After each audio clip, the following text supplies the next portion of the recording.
Hello, good morning class. आज हम करने जा रहे हैं क्लास 4th का लेसन 7। हाफ लेसन तो बेटा हम रीड कर ही चुके थे और बाकी का हाफ लेसन भी मैं आपको समझा चुकी थी। तो आज हम इसकी करने वाले हैं बैक एक्सरसाइज। बेटा देखिए, आज हम इसके करेंगे नए शब्द। इसमें हमारा एक वर्ड आया था सामाजिक। सामाजिक का मतलब होता है समाज में रहने वाला। एक वर्ड इसमें हमारा आया रोचक। रोचक का मतलब होता है मनोरंजक या फिर रुचने वाला। एक वर्ड इसमें बेटा हमारा आया समूह। समूह का मतलब हमारा होता है झुंड। एक वर्ड इसमें आया निर्देश। निर्देश का मतलब बेटा होता है आज्ञा। एक वर्ड इसमें आया परिवर्तित। परिवर्तित का मतलब होता है बदलना। एक वर्ड इसमें है पराग। पराग का मतलब होता है फूलों के अंदर पाए जाने वाले सुगंधित कण। एक वर्ड इसमें आया मधु। मधु का मतलब बेटा होता है शहद। आगे देखिए, एक वर्ड है हमारा एकत्रित। एकत्रित का मतलब होता है इकट्ठा। एक वर्ड हमारा आया गंध। गंध का मतलब होता है बेटा खुशबू। एक वर्ड हमारा आया सतर्क। सतर्क का मतलब होता है सावधान। एक वर्ड बेटा हमारा आया आक्रमण। आक्रमण का मतलब होता है हमला। एक वर्ड है हमारा उपयोगी। उपयोगी का मतलब हमारा होता है लाभदायक। एक वर्ड हमारा आया पौष्टिक। पौष्टिक का मतलब होता है ताकत देने वाला। एक वर्ड है इसमें बेटा स्वादिष्ट। स्वादिष्ट का मतलब होता है जिस वस्तु में स्वाद हो। आगे देखिए बेटा इसके क्वेश्चन आंसर्स। मधुमक्खी की प्रत्येक आँख में कितने लेंस होते हैं?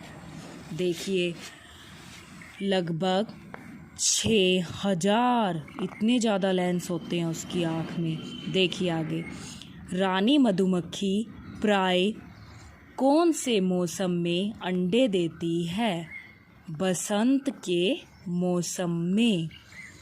आगे देखिए बेटा, शहद बनाने के लिए मधुमक्खियाँ कहाँ से रस चूसती हैं? फूलों से। आगे देखिए, एक छत्ते में कितनी मधुमक्खियाँ होती हैं? लगभग 50,000 से 60,000 तक। आगे देखिए बेटा इसके क्वेश्चन आंसर्स।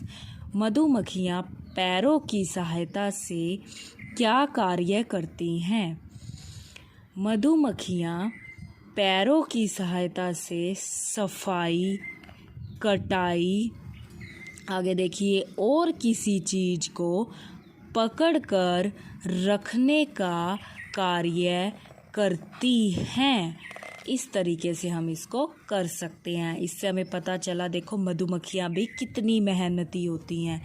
रानी मक्खी का क्या कार्य है? रानी मधुमक्खी केवल अंडे देने का कार्य करती है। आगे देखो बेटा, मधुमक्खियाँ शहद कैसे बनाती हैं? मधुमक्खियाँ पहले फूलों से रस चूसकर मुंह में इकट्ठा कर लेती हैं। मधुमक्खियाँ पहले फूलों से रस चूसकर मुंह में इकट्ठा कर लेती हैं। मुंह की लार से मिलकर, आगे देखिए बेटा, फूलों का रस खुशबूदार गाढ़े शहद में बदल जाता है। इस तरीके से वो शहद को बनाती हैं। आगे देखिए, मधुमक्खियाँ शत्रुओं से अपना बचाव कैसे करती हैं? मधुमक्खियाँ डंक मारकर शत्रुओं से अपना, आगे देखोगे बेटा, बचाव करती हैं। अब देखिए, सही उत्तर पर सही उत्तर चुनकर टिक लगाइए। पुराने ज़माने में लोग अपना बहुमूल्य सामान मधुमक्खी के छत्तों में क्यों रखते थे? ताकि उन्हें कोई चुरा ना पाए। मैंने पहले भी बताया था बेटा कि उस समय क्या थी, तिजोरियां नहीं थी, इसलिए लोग छत्ते में भी कई बार अपने कीमती सामान को छुपा कर रख देते थे। अब देखिए, सही शब्द से वाक्य पूरे कीजिए। अब इसमें वाक्य दे रखे हैं ने, में, को, से, पर। हमने इसमें ऐसा शब्द फिल करना है जिससे ये वाक्य सही सही कंप्लीट हो जाए। सोनाली ने आम खाया। यश ने वैभव को बुलाया। मधुमक्खियाँ छत्ता बनाकर समूह में रहती हैं। आगे देखिए बेटा, मधुमक्खियों के शरीर पर छोटे छोटे बाल होते हैं। मधुमक्खियाँ अपने शत्रु पर डंक से आक्रमण करती हैं। आगे देखिए बेटा, कोष्टक में दिए शब्दों के बहुवचन लिखकर वाक्य पूरे कीजिए। मैंने बताया था एक हमारा होता है एक वचन, मीन्स जब एक चीज़ की बात हो रही हो, और जब बहुत सारी चीज़ों की बात हो रही हो तो उसे क्या बोल देते हैं, बहुवचन। इसमें हमें कोष्टक में क्या लिख रखा है, एक वचन। हमको इसे चेंज किस में करना है, बहुवचन में। बहुवचन मतलब बहुत सारे, ज़्यादा में बताना है बेटा हमें इनको। देखिए, मधुमक्खियाँ डैश से रस चूसती हैं। इसमें तो हमारा लिखा हुआ है फूल, तो अगर इसे बहुवचन में मैंने बदल दिया तो वो हो गया फूलों। रानी मक्खी प्राय वसंत के मौसम में ही डैश देती हैं। ब्रैकेट में तो लिखा है अंडा, अगर इसका बहुवचन बना दिया तो ये हो गया अंडे। आगे देखिए बेटा, आगे देखिए, मधुमक्खियाँ डैश की सहायता से सफाई कटाई का कार्य करती हैं। इसमें लिखा है पैर, अगर मैंने इसको बहुवचन में बदल दिया तो ये हो गया पैरों। आगे देखिए बेटा, रानी मक्खी आकार में सभी डैश से बड़ी होती है। ब्रैकेट में है मधुमक्खी, ज़्यादा में बनाया तो ये हो गया मधुमक्खियों। आगे देखिए बेटा, छत्ते के भीतर एक ही आकार के 6 कोनों के कई डैश होते हैं। ब्रैकेट में तो है कमरा, इसका क्या हो जाएगा, कमरे। अगर मैंने इसको बहुवचन में बदल दिया, बहुत सारों में बदल दिया तो। आगे देखिए, दिए गए संज्ञा शब्दों से पहले सही विशेषण शब्द लिखिए। विशेषण मतलब विशेषता। डैश शहद, कैसा शहद हो सकता है, स्वादिष्ट शहद। डैश मक्खी, रानी मक्खी। डैश एंटीना, जादुई एंटीना। डैश गंध, शारीरिक गंध।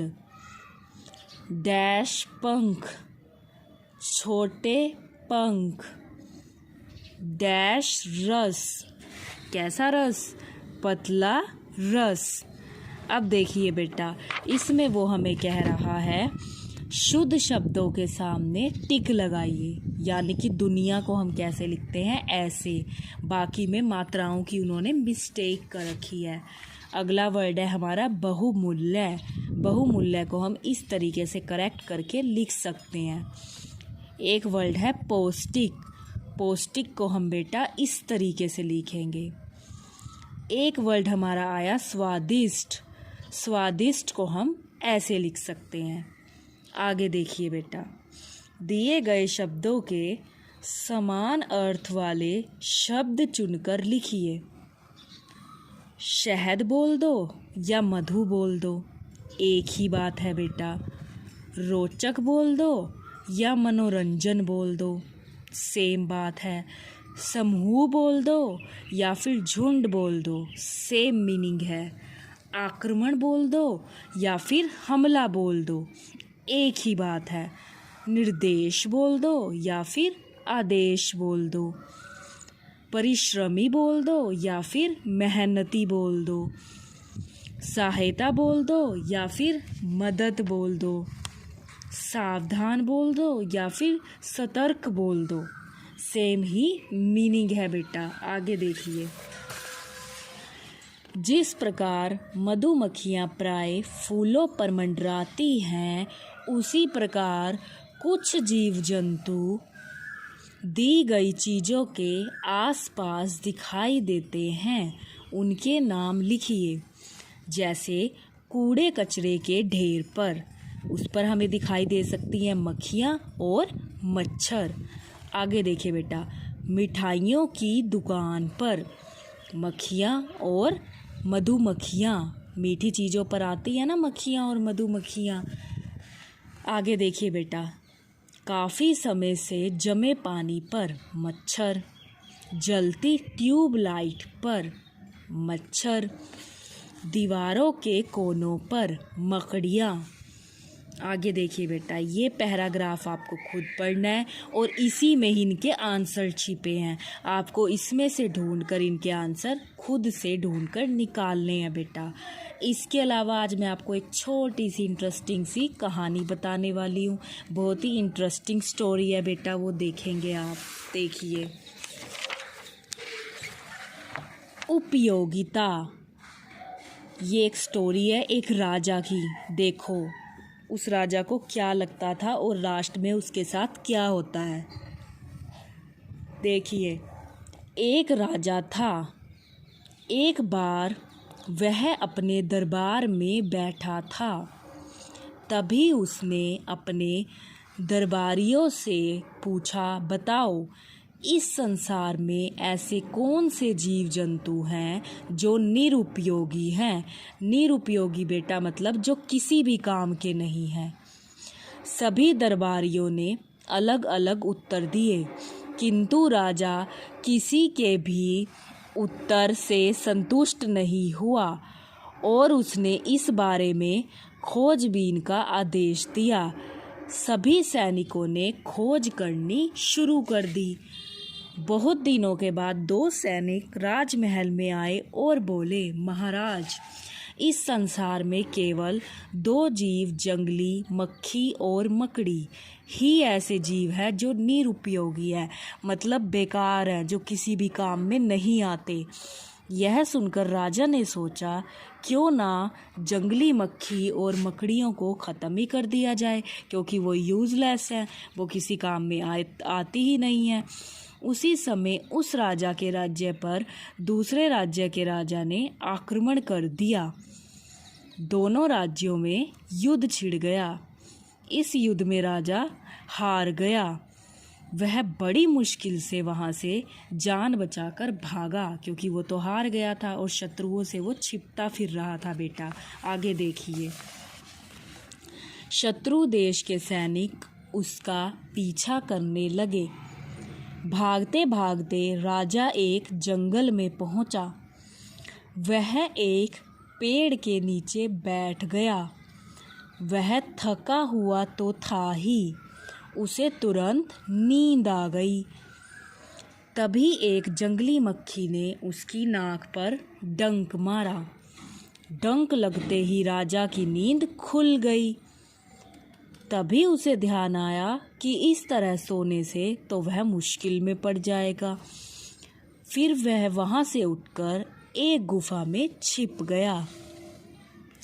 जैसे ही राजा गुफा के अंदर गया, गुफा के द्वार पर मकड़ियों ने जाला बुन दिया।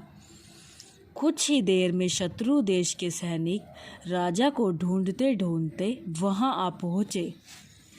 गुफा के द्वार पर जाला देखकर वे आपस में कहने लगे, अरे अरे, आगे चलो।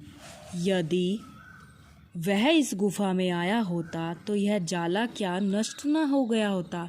उन्हें लगा ये तो बहुत पुरानी गुफा है, इस पर तो जाला भी लगा हुआ है, राजा इसके अंदर हो ही नहीं सकता। अगर राजा इसके अंदर आता तो ये जाला थोड़ी ना यहाँ पर होता। आगे देखो, राजा के सैनिक आगे चले गए थे जब उन्होंने बात सुनी। जब राजा के सैनिकों की बातें सुनी तब उसे समझ आया कि संसार में हर प्राणी तथा वस्तु की उपयोगिता होती है। वह सोचने लगा कि यदि आज जंगली मक्खी और मकड़ी नहीं होती तो उसकी मृत्यु निश्चित थी। उसने क्या सोचा? उसने ये सोचा कि अगर आज जाला ना लगा होता तो वो क्या सोचते, वो तो गुफा में आ जाते और मैं पकड़ा जाता। लेकिन जिन मकड़ी और मक्खी को मैं यूज़लेस समझ रहा था आज वो ही मेरे कितने काम आई। इसलिए बेटा इस कहानी से क्या शिक्षा मिलती है? कभी भी किसी को बेकार नहीं समझना चाहिए, यूज़लेस नहीं समझना चाहिए। कोई भी कभी भी हमारे काम आ सकता है। आई होप ये कहानी बेटा आपको अच्छी लगी होगी। अब आपको करना क्या है, आपको लास्ट लेसन जो मैंने करवाया है उसके नए शब्द और क्वेश्चन आंसर नोटबुक में लिखने हैं और लर्न भी करने हैं और पूरी बैक एक्सरसाइज लर्न करेंगे और ये स्टोरी हम अच्छी रीड करेंगे बेटा। Thank you, have a nice day.